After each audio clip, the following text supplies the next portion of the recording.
I gotta wipe away a tear on that one. That is a heartwarming moment that definitely wasn't created by ChatGPT. To essentially poop his pants. And it sounds like a joke, but what it is embarrassing to the point that there's humiliation. It's complete humiliation. Did you hear about the comedian who made Trump lose his mind? Jordan Klepper's roast of Melania's book has set off a political firestorm, and you won't believe the consequences. From memes to serious political analysis, Klepper's jokes have taken on a life of their own. But how did a simple comedy bit turn into a potential game changer for future campaigns? Stick around to find out. Before we move on, I'd like to ask you a small favor. If you appreciate this content, please take a second to like this video and subscribe to the channel. Over 98% of you watch the videos without subscribing. It costs you nothing, but it makes a huge difference to us. So, did you click the subscribe button? Great! Thank you so much. Now, back to the video. Picture this. Jordan Klepper, known for his razor-sharp wit, casually flipping through Melania Trump's White House memoir. It's about this marriage, but when I look at their shared love of exploiting our political system to sell shit for personal profit, I just see two soulmates. His eyes sparkle with mischief as he delivers a series of biting quips about the book's content and presentation. Ah yes, he muses holding up a page. Melania's groundbreaking advice on how to redecorate the White House using only gold paint and pictures of yourself. The audience erupts in laughter, their reactions a mix of shock and delight. Klepper's roast isn't just funny, it's surgical in its precision. He points out the irony of a book about cyberbullying written by someone married to the world's most famous Twitter troll. The crowd eats it up, their applause growing louder with each zinger. I gotta wipe away a tear on that one. That is a heartwarming moment that definitely wasn't created by ChatGPT. Within hours, clips of Klepper's segment are spreading like wildfire across social media. Twitter users are having a field day, sharing their favorite moments, and adding their own commentary. The video racks up millions of views with hashtags like Klepper Roast and Melania Memoir trending worldwide. But then the unexpected happens. Donald Trump, never one to let a perceived slight go unchallenged, takes to Truth Social with an explosive reaction. His all-caps tirade reads like a greatest hits of Trumpian insults. Melania says, "You are naked in bed." And he says, "And you are the first lady. Good luck." Failing comedian Jordan Klepper thinks he's funny, but he's just a loser who can't get real laughs. Sad.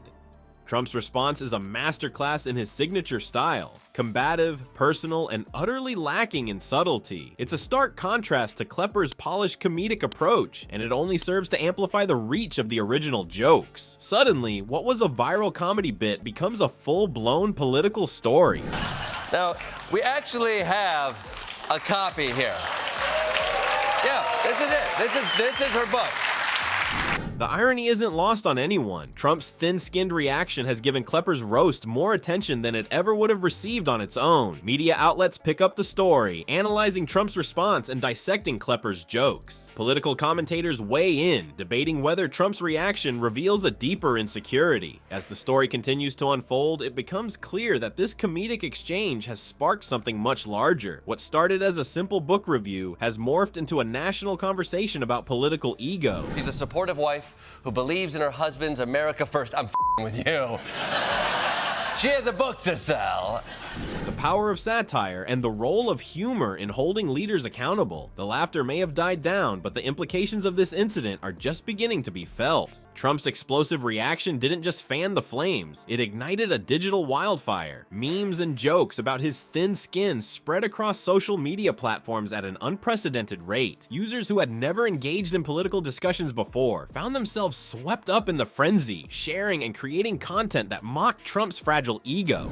The demographic breakdown of those participating in this viral phenomenon was surprisingly diverse. It wasn't just the usual politically active crowd. People from all walks of life were getting in on the action. Young adults who typically shied away from politics were suddenly crafting witty memes, while older generations shared jokes on Facebook with a fervor usually reserved for cat videos.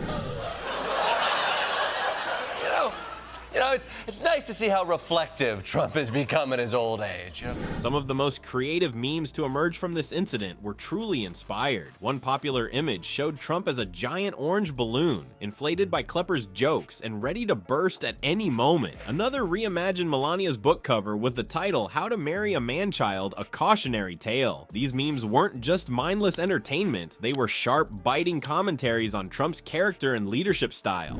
As the laughter echoed across the internet, a more serious conversation began to take shape. Political commentators and media analysts started to examine the broader implications of Trump's reaction. They questioned whether his inability to take a joke revealed a deeper insecurity that could be exploited by opponents. Some even suggested that humor might be the key to challenging Trump's political dominance. Turns out writing is hard when you don't have Michelle Obama to plagiarize from. Late-night hosts and comedians were quick to capitalize on the situation. Jimmy Kimmel dedicated an entire segment to reading Trump's Truth Social rant in various silly voices. Focused on treating America as one big couch they can all screw together. Wiles headlined the event. While Stephen Colbert presented a mock dramatic reading of Melania's book, complete with exaggerated eye rolls. Reports say that Melania has been so reluctant to re-enter public life that the former president had to beg her to be seen in public with him. These comedians weren't just going for cheap laughs, they were using humor to critique and challenge those in power. The potential long-term impact of this incident on political discourse and campaign strategies is fascinating to consider. Some analysts have begun to wonder if laughter could indeed be Trump's kryptonite in future political battles. Could a well-timed joke be more effective than a policy debate in swaying public opinion? As we reflect on this unexpected journey from a simple book review to a political firestorm, one question lingers. In an era of intense polarization, could humor be the great equalizer, capable of cutting through partisan divides and holding leaders accountable in ways that traditional methods cannot?